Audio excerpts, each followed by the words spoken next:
Hello everyone, welcome to the channel. Hope you all had a fantastic day. So today, we're back in the garage and we're working on the KRX. And today we're going to be installing an air pumper system from Rugged Radio. So for those of you who haven't seen my channel in a while or new here, let me tell you what I got going on here. So right behind me is a 2021 KRX, and we're going to put an air pumper system in this. And it's probably the best machine in my eyes on the market for my style of riding. Typically fast deserts, rock crawling, the occasional dune trip. Yeah, it doesn't have the power of the turbos, but you know what? It does what I need, and it's a beast. So air pumper, why do I need it? Well, I just told you my style of riding. Now, if I was up in the woods where it wasn't real dusty all the time, probably wouldn't do it. The other reason is I did an end over end last year, and my wife kind of wants me wearing a helmet now. So let's hop into it. This should be a fairly easy install. Let me show you what I got, show you how I'm going to mount everything and how I'm going to run my wires. It'll be a little bit different on every machine, but let's jump right into it. This is the basic system from Rugged Radio with the optional variable speed switch. So you get your fan right here. It's got your 2 ports. You get your air filter. Now it does say wash before using, so I'll have to go ahead and do that. You get your outer filter. You get your universal bar mounts. 2 hoses. And then if you opt for the variable speed switch right here, you get your extra power and piggyback wire. And we'll talk about that in a minute. Now, I did go ahead and buy an extra cap. I'm only running 1 pumper system so that it'll go on right there. I did end up opting for the Mag Connect system. So let's open this up for you. I'll show you how this works. So basically what happens is this small hose will go to the air box here. You'll mount this somewhere, and then what happens is this is just a magnet, and it connects there. So by doing that, you're not putting extra wear and tear on the hose. I have a few friends that run this system, and before they upgraded, they would go through a hose about every season, just taking it on and off, or they would take their helmet off and leave it in their car throughout the day. And basically what happens is the end of your hose right here over time will start to split, so they like the mag system. Another thing I was told by some of my friends that run this kit is they recommended if you ever plan on upgrading and you take the equipment from one car to the other, I know a lot of people do that with their radios or whatnot, if you can swing it by the 4-person one, it's just got 2 more air ports, but then they could move it from the 2-seater to the 4-seater and they didn't have to upgrade in the future. Just a thought. Now finally on this, I did have to get a helmet. I chose the MRC from Rugged Radio. Basically because the Bell helmet was out of stock. There is my top air tube. Now the nice thing with these helmets is they're the new ones, they come with 2 connectors. So it has the better earpieces on the inside and microphone.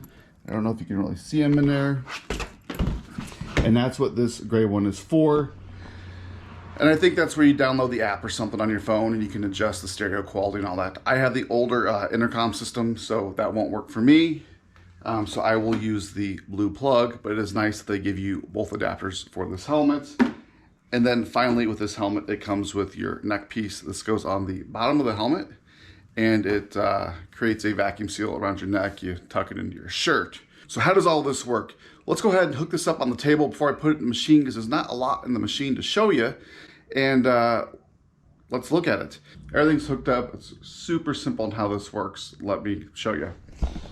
So I have my power supply, my KRX, or right now the power supply there, and it's just plugged into the 2 power wires here.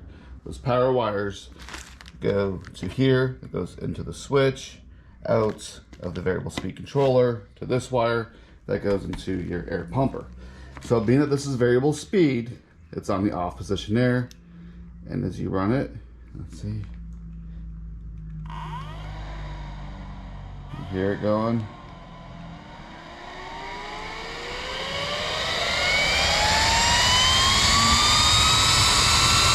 I mean, that's pretty powerful. It's moving everything. So basically what this does is, instead of having just the on-off, you can have the variable speed. So when I talked to a bunch of people on it, They said it's nice if you have sensitive eyes or contacts or something with the helmet coming overhead or even the side, that you're not getting a full blast of air in the face. It's not cooling air, it's just airflow to help you stop from sweating. It's also filtered air to keep the dust out. Now, one thing I was told is, you kind of heard, I'm assuming the camera picked it up, you saw how the blower was moving. When this thing is on full blast, it can be loud. So if you don't spend the extra 45 or 50 bucks for that variable speed switch, it's gonna be on high the whole time, or you have to rig up something else yourself. So let's jump over to the car and let me show you how we're gonna mount this and where we're gonna mount it. So jumping into the car, I've already taken the passenger seat out just to show everyone a little bit easier, but I will end up taking the driver's seat out because I have to take out the center console. So let's jump in here. So I am going to mount mine right here. I've already taken that bolt out, and I'll show you how I'm going to do that here in a second. We'll run the wires down. Now I have a Voss switch, and I want to put it right there, and the variable speed controller down there. So how am I going to mount it? I just showed you the bolt holes. Let me show you the mounts I've started making just to save some time on this video. So for the mount, I took some 1x1 angle iron, cut 2 pieces off of it that are 1.25 inches long, and then drilled a 3/8 inch hole in it. So basically it looks like this. Here's my 1x1 angle iron, 1.25 inches, not too fancy. And I drilled a 3/8 inch hole. This is the one bolt that's missing, so that will go like that. And I saw the angle iron pieces. To mount the air box, the lower unit right here, if you look, and it's twisted, see those 2 holes there? Those will have mounts. See these black things right there? Those go in like a roll bar. It's a universal mount kit. So what I'm gonna do, I got some old 1-inch pipe here. This is, I think, gas pipe. It'll do just fine. And I will weld it in between those. Okay, so it's been about an hour, just taking my time. Let me show you where I'm at. I didn't show you how to pull apart the center console because I've done that in previous videos, but let's kind of show you this. So everything comes apart with push pins, Phillips head screws, or these 2, this one and this one are Allen head. So don't mind the very bad paint job. I'm gonna end up redoing it because I don't have any black paint. But this will go on like that. So there's the side. So the reason this is so wide is that the blower mounts to the very edges of this. I wanted to still be able to get to the bolt holes relatively easy. So I'm gonna go ahead and get this installed. We'll get the blower installed. I'm gonna run the wires, and then I'll show you how I ran them. Pretty simple. I found the 1 wire for the Voss controller for the front of it. So I'll get everything ran and I'll explain to you how I did it. So real quick, here's the bar installed. I know it's not perfectly level, but now I'll just clamp it on to these outside edges. It's gonna look like, now I will need to get some shorter hose clamps when I repaint the brackets. And this filter is not actually on because I still need to wash it. But as you can see, it's in there. It'll rotate a little bit. But now let's do the wiring. So the wiring's gonna go from here. I'm gonna have it go down behind these panels and all the way through. So let me show you where I'm at. Getting close to being done, almost there. I have everything back together. I have the key on. So I don't have the right sticker. I gotta find that. But click that button there, and that turns on.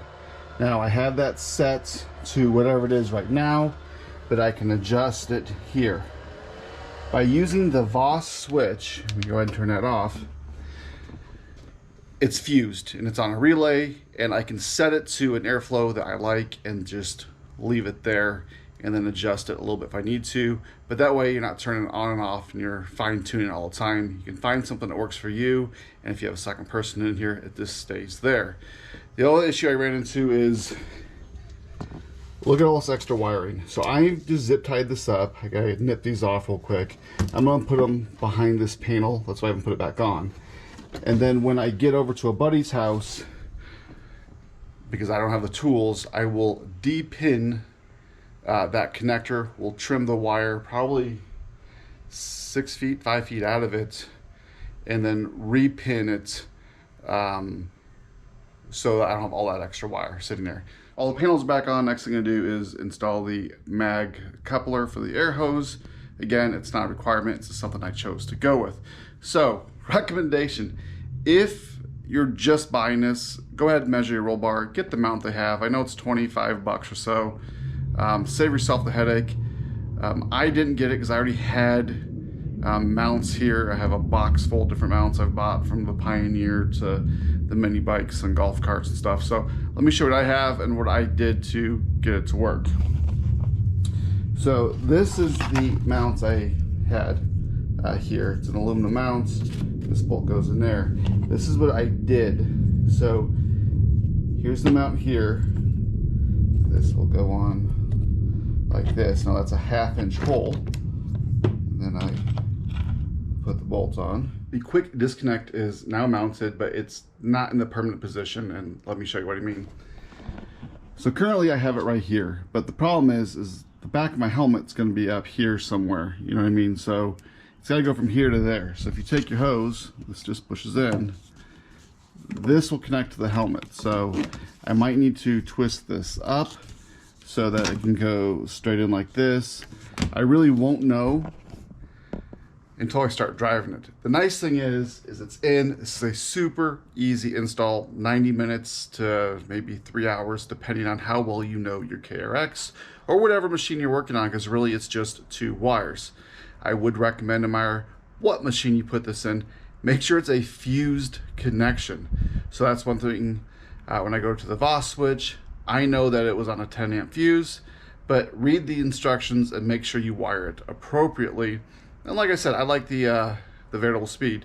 Now, if you don't watch Cletus McFarland, or even if you do, you may notice that he runs the same system. Yep, he's got one in mullet. And if you look at it, it's between the seats, kind of like I have it, but his air hose just blows down. These put out so much air that it looks like they're using it for just some type of air conditioning to get air moving, because, you know, mullet's a race car. So it doesn't have factory AC. There's not much factory on mullet. So hope you learned something. I hope you don't get scared to try to do your own installs. There is more stuff coming, so don't forget to like, share, subscribe. Until next time.